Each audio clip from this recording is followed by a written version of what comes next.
Hello दोस्तों, तो चलो शुरू करते हैं एक और मजेदार मूवी मडगांव एक्सप्रेस, जो कि 3 बचपन के दोस्तों के ऊपर बेस्ड है। अगर आप लोगों को भी अपने फ्रेंड्स के साथ और एंजॉय करना है तो ये मूवी डेफिनेटली आप लोगों के लायक है। सो बिना टाइम वेस्ट किए शुरू करते हैं मडगांव एक्सप्रेस। कहानी शुरू होती है 1998 में, जहां 3 दोस्त डोडो, पिंकू और आयुष स्कूल के एनुअल फंक्शन में गोवा जाने के सपने देख रहे थे। लेकिन बचपन में उनके टिपिकल गुजराती पेरेंट्स बिहेवियर ने गोवा जाने के लिए मना कर दिया। फिर 2003 में कॉलेज फेयरवेल के पार्टी से भागा देने के बाद उन्हें फिर याद आता है कि उनका जो गोवा जाने का सपना था वो पूरा कर सकते हैं, क्योंकि वो अब ग्रेजुएशन कर चुके होते हैं और ना कोई पेरेंट्स का दबाव होता रहे। तीनों ने जाने का मन बना ही लिया था कि तभी हमारे डोडो को अचानक से उल्टी हो जाती है और कार का एक्सीडेंट हो जाता है। And here we go again, I mean didn't go again. और कुछ सालों बाद आयुष न्यूयॉर्क चला गया और पिंकू केप टाउन चला गया। आयुष और पिंकू अपनी अपनी लाइफ में आगे बढ़ चुके थे, अच्छा कमा भी रहे थे, लेकिन डोडो मुंबई में रह गया और दोनों के चले जाने के बाद वो कभी अच्छे दोस्त नहीं बना पाया। दोस्त ना होने के कारण वो हमेशा दुखी दुखी सा रहने लगा था। उसकी जॉब भी स्टेबल नहीं थी, लेकिन सोशल मीडिया में वो आयुष और पिंकू से टच में था। डोडो को सोशल मीडिया में दोनों दोस्तों की लाइफ बड़ी अमीर दिख रही थी, इसलिए उसने भी अपना स्टेटस मैच करने के लिए फोटो एडिटिंग से फेक इमेजेस बनाकर अपनी लाइफ बड़ी लग्जूरियस लाइफ दिखा रहा था। फिर एक दिन अचानक से पिंटू और आयुष का वीडियो कॉल आता है और वो दोनों डोडो को बताते हैं कि वो मुंबई आ रहे हैं उसके पेंट हाउस में छुट्टियां मनाने के लिए। डोडो अचानक से घबरा जाता है, लेकिन कुछ देर बाद उसे एक आइडिया आता है और बोलता है कि तुम दोनों जैसे ही फ्लाइट से लैंड करोगे हम गोवा चलेंगे। प्लान के हिसाब से दोनों एयरपोर्ट में लैंड किए और दोनों को रिसीव करने डोडो आ जाता है। पिंटू और आयुष को लगा कि डोडो अपनी कार लेके आएगा, लेकिन वो तो टैक्सी ले आता है।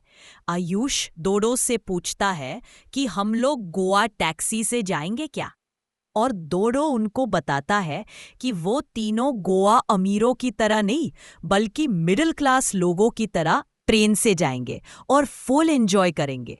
और उस ट्रेन का नाम होता है मडगांव एक्सप्रेस। ये सब देख के पिंटू बड़ा इरिटेट हो जाता है, क्योंकि उसको हाइजीन की प्रॉब्लम थी और वो बस 3 दिन के लिए ही आया था। लेकिन डोडो उसको इमोशनल करके मना ही लेता है। उसके बाद दिखाया जाता है कि जब पिंटू अपनी माँ से बात कर रहा होता तब उसका रेड बैग किसी के साथ एक्सचेंज हो जाता है। थोड़ी देर बाद ट्रेन में पिंटू को पता चलता है कि उसका रेड बैग, जिसमें वो मेडिसिन्स और एक फ़ोन भी रखा था, वो कहीं खो गया है। पिंटू बहुत पैनिक हो जाता है। फिर डोडो उसको समझाता है कि उसको मेडिसिन्स लेने की ज़रूरत ही नहीं है, सब भूल जा बोलता है। लेकिन तभी आयुष उस रेड बैग में देखता है और शॉक हो जाता है। वो तुरंत एक ही टॉयलेट में तीनों चले जाते हैं और फिर उस बैग को खोलते हैं। उस बैग से बहुत सारे रुपये और एक गन रखी हुई होती है। रुपये को देख के डोडो खुश हो जाता है और दोनों को शांत रहने को बोलता है। और फिर देवेंदु भाई की कॉमेडी एक्टिंग देखनी है तो ये सीन देखने लायक है। अगली शोप ट्रेन मडगांव पहुंच जाती है। वहां से तीनों एक बीच में बैठ के चिल कर रहे होते हैं, लेकिन गर्मी के कारण कुछ एंजॉय नहीं कर पाते। फिर स्टोरी में आते हैं फिल्म के डायरेक्टर साहब कुणाल खेमू। वो डोडो को एंजॉय करने की एक गोली देते हैं और तीनों को नशा चढ़ जाता है और खूब एंजॉय करते हैं। नेक्स्ट डे वो तीनों एक होटल में कमरे में उठते हैं विद सम हुकर्स। आयुष और पिंटू दोनों डोडो के साथ फाइट करते हैं। फाइट करते करते डोडो पिंटू को बेड में चौकस्लाम देता है और पूरा बेड धुआं धुआं हो जाता है और पिंटू तोतला हो जाता है। फिर आयुष उसको चक के बोलता है ये तो कोकेन है।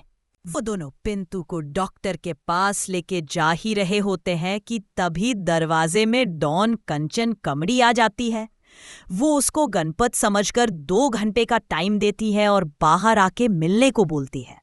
पिंटू को ओवरडोज हो गया था, लेकिन बाहर डॉन कमरी के सिक्योरिटी वाले लोग थे, इसीलिए तीनों होटल के पीछे से कूद जाते हैं। दो डॉक्टर को ढूंढ रहा होता है कि तभी ताशा उसको मिलती है और बोलती है कि वो हेल्प कर देगी। वो उन तीनों को डॉक्टर डैनी के पास ले जाती है। फिर ताशा और डॉक्टर को पता चलता है कि उन तीनों के पास कोई रेयर ड्रग है जो वो तीनों बता नहीं रहे हैं। डॉक्टर पिंटू को इंजेक्शन देके सुला देता है। नेक्स्ट सीन में एक और डॉन की एंट्री होती है, डॉन मंडोजा भाई की, और तब पता चलता है कि वो चोरी वाला ड्रग्स उसका है और उसको ढूंढने की धमकी सबको देता है। नेक्स्ट सीन में पिंटू को होश आ जाता है और तभी उनको एक मैसेज भी आता है, गेम ओवर करके। तीनों फिर से घबरा जाते हैं और जल्दी जल्दी डॉक्टर के वहां से निकल जाते हैं।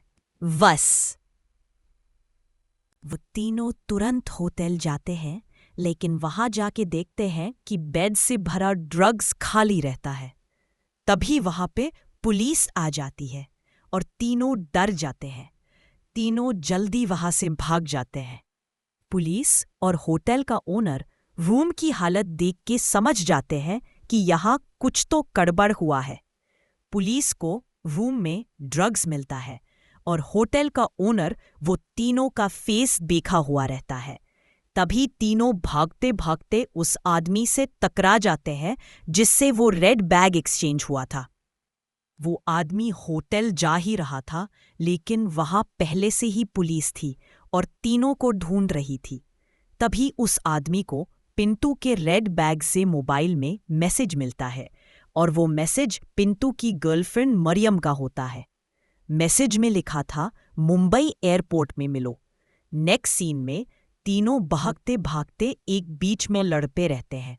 फिर डोडो सब कुछ सच बोल देता है कि वो सब सोशल मीडिया में फेक अमीरों वाली लाइफ दिखा रहा था और ये सब उसकी गलती की वजह से हुआ है। नेक्स्ट सीन में हवलदार नए पुलिस वाले को सब गैंग्स लोगों का इंफॉर्मेशन देता है। पूरी बैक स्टोरी बताता है कि कैसे लेडी डॉन कंचन कोमरी स्मगल करती है फिशिंग से और उसका लवर मंडोजा उसके साथ चीट किया था। नेक्स्ट सीन में डोडो कार लेके आता है और तीनों भाग रहे होते हैं, लेकिन सब नाकाबंदी से तीनों को पुलिस सर्च कर रही होती है। तभी ताशा का कॉल आता है और वो उनकी हेल्प करने के रेडी हो जाती है, उनको गोवा से बाहर निकालने में। और फिर तीनों ताशा के बुलाए हुए जगह में जाते हैं और वहां जाके ट्रैप हो जाते हैं। वहां पे ऑलरेडी मंडोजा के गैंग वाले होते जो कि ताशा को किडनैप करके रखे हुए होते हैं। उसके बाद धूप में टॉर्चर करने से तीनों सब कुछ सच सच बता दिया कि वो लेडी डॉन कंचन कोमरी ने उसका ड्रग्स चुराया है। फिर मंडोजा पिंटू और डोडो को कंचन कोमरी के गैंग में भेजने के लिए उनको फीमेल बनाकर भेजता है। नेक्स्ट सीन में दोनों कोमरी गैंग के अड्डे के अंदर जाते हैं और वहां पिंटू को फिश कटिंग का काम दे दिया जाता है और डोडो गोडाउन के ओर अंदर चला जाता है। नेक्स्ट सीन में कमजोर लकड़ी टूट जाती है और आयुष के हाथ खुल जाते हैं। फिर आयुष और ताशा दोनों भाग जाते हैं। नेक्स्ट सीन में पिंटू के नकली बाल निकल जाते हैं और वो जोर से चिल्ला देता है। उसकी चीख सुनकर डोडो पुलिस पुलिस चिल्ला देता है और सब जगह फाइटिंग चालू हो जाती है। पिंटू की एक फिंगर कट जाती है। तभी डॉक्टर वहां आ जाता है उनको बचाने। गन फाइटिंग के बीच पिंटू और डोडो बैग लेकर भाग रहे होते हैं। इसी बीच वहां एक ब्लास्ट होता है और डॉक्टर बस बैग छीन के भागना चाहता था, लेकिन पिंटू और डोडो बैग लेके भाग जाते हैं। नेक्स्ट सीन में चारों कार लेके भाग रहे होते हैं कि तभी पिंटू को मरियम की याद आती है और उसको वो कॉल लगाता है, लेकिन कॉल बैग एक्सचेंज वाला आदमी उठाता है और सुबह गोवा आने को बोलता है। नेक्स्ट डे चारों ट्रेन से गोवा जा रहे थे कि अचानक सामने मंडोजा गैंग वाले आ जाते हैं। और फिर वहां लेडी डॉन कांचन कॉम्बी भी आ गई और फिर मरियम को लेके वो आदमी भी आ गया। फिर माल कौन रखेगा करते करते झगड़ा हो गया और बाद में बैग चेक किया तो माल था ही नहीं और ट्रेन में सब पुलिस वाले ही थे। एक्चुअली डॉक्टर डैनी पुलिस वाला होता है और सब पुलिस वाले को इन्फॉर्म कर दिया होता है। एंड में डोडो को लॉटरी लग जाती है और वो आयुष के पास जाके लास वेगस जाने का ट्रिप प्लान करता है और मूवी यहीं पे एंड हो जाती है। तो क्या लगता है दोस्तों, इसका पार्ट 2 आएगा या नहीं? जल्दी कमेंट्स में बताओ।